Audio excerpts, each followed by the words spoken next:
各位家長、各位觀眾，你哋好，我係 OT Francis。呢一集咧就想針對令到好多家長同埋觀眾可能都好頭痛嘅問題，就係細路仔發脾氣。咁希望咧以下嘅時間，我可以傳授10個必殺技俾大家，係去預防細路仔發脾氣嘅。呢10個必殺技咧，大概可以分為兩大部分。頭5個咧就係基礎嘅生理篇，而後面嗰5招咧就係你哋要去學習同埋要練習先至可以發揮得好嘅招式啦。大家預備好咧，我就逐個逐個將呢10個必殺技一個一個同大家嚟到去分享咯噃。頭5個係基礎嘅生理篇，第一個就係細路仔要瞓得夠。相信湊過細路仔嘅家長或者係觀眾咧，一定都知道噶啦。扭眼瞓係咪啊？成日都聽到。如果小朋友或者 BB 嘅時候咧，好唔夠瞓或者係好想瞓嘅話咧，佢哋都會係好囉囉攣，同埋咧好容易就會發脾氣噶啦。第二個必殺技咧，就係小朋友要食得夠。如果細蚊仔係肚餓嘅話咧，就好容易會掹掹整整，會好容易發脾氣啦。其實大人都係一樣啫，係咪？第三樣咧就係啲細路仔要喐得夠，即係話運動要夠啦。特別係已經返咗學嘅細路仔，如果佢係喺學校嘅時候，好長時間都要坐定定，咁佢哋咧真係會忍得係非常之辛苦嘅。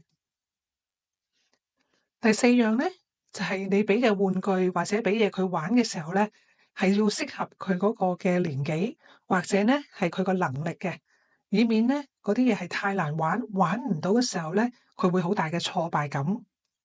咁呢度又嚟到一個好常常被家長問到嘅問題啦，可唔可以俾 iPad 佢玩啊？可唔可以打遊戲機啊？可唔可以睇電視啊？如果係學齡前嘅細路仔，特別係3、4歲之前嘅細路仔未返學嘅話咧，其實真係咧，如果家長可以唔俾電子產品佢哋接觸住咧，係會好好多。相信好多家長都有經驗，就係呢啲嘅電子產品，正正就係令到小朋友會發脾氣，同埋同家長咧有好多衝突嘅一個重要嘅媒介嚟嘅。嚟到第5個必殺技。細路仔咧，其實佢睇唔到咧，係好容易唔記得嘅。所以咧，你唔想佢玩嘅嘢咧，最好就要收起啦。咁變咗咧，就唔使因為佢要見到，而你唔俾佢咧，嚟到係引起衝突，同埋令到佢會發脾氣啦。做一個小總結先，頭先嗰5個必殺技咧，都係基礎嘅生理篇嚟嘅。第一就係要瞓夠啦，第二食夠啦，第三喐得夠。第四，有合適嘅玩具。第5咧，收起唔想佢玩嘅嘢。如果大家對以上嘅5個必殺技係有咩問題嘅話咧，請你哋喺留言度嚟到留低你哋嘅問題啦，或者意見，或者有邊啲地方你係想我講得再詳細啲，你哋都喺嗰度留言話俾我聽啊。咁嚟到呢度，如果大家覺得啲資料都係有用嘅話，希望你哋 subscribe 我嘅 channel。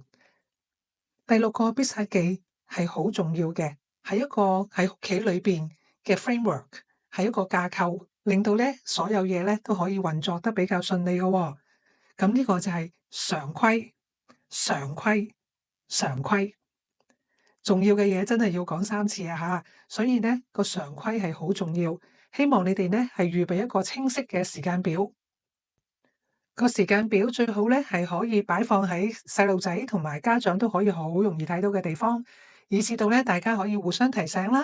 特別梗係提醒細路仔啦，但係其實有時都係要提醒家長㗎噃，咁令到大家咧係有一個好好嘅渠道嚟到去明白應該咩時間做咩事啦，咁就會減低咗好多不必要嘅摩擦啦，同埋亦都減低咗小朋友發脾氣嘅狀況啦。第7個必殺技咧就係要俾細蚊仔咧有一啲嘅控制權。控制權？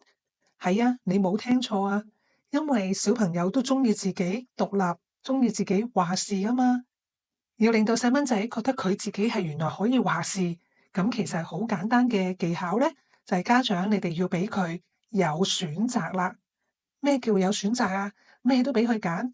唔係，家長俾細蚊仔揀嘅嘢咧，係要唔重要嘅。咁即係咩啊？例如喺食飯嘅時候要食菜，家長唔可以問佢你食唔食菜啊？咁樣俾佢揀，唔得，呢一個係冇得揀嘅。反而家長要點問啊？咁你咪問佢你食5條菜啊，定係食10條菜啊？咁佢一定揀5條嘅話，都係你所想嘅答案嚟噶嘛。咁呢一個呢，就係佢有得揀嘅一個例子啦。喺日常生活中，家長要俾越多呢啲咁嘅選擇俾佢就越好，因為呢個係令到佢覺得自己係有控制權，亦都覺得自己好有自信，亦都覺得自己咧好叻叻喎。咁呢啲咧係令到佢嘅情緒都會更加穩定啦。同埋，當你有啲嘢係要佢做嘅時候咧，冇得揀嘅話咧，佢會容易啲去聽你講嘅。第八個必殺技咧就係預先提醒、預先警示。例如小朋友可能玩緊一啲佢好中意嘅玩具或者遊戲，做緊一啲佢好中意嘅嘢，但係可能就快要完成咯喎。你預先提醒佢，仲有10分鐘，我哋就要可能要開始做功課啦，或者可能要去沖涼啦。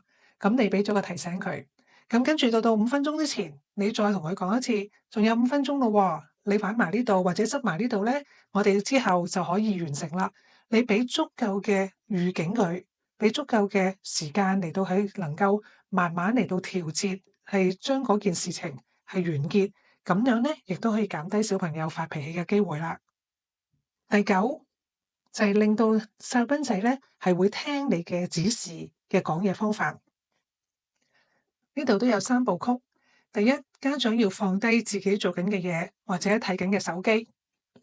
第二，行去小朋友嘅面前。如果係細個嘅話咧，請你哋踎低，讓佢個面仔、眼仔係可以望住你嘅眼睛，嚟到聽到你將要講嘅嘢。第三就係清晰咁樣講你嘅指示。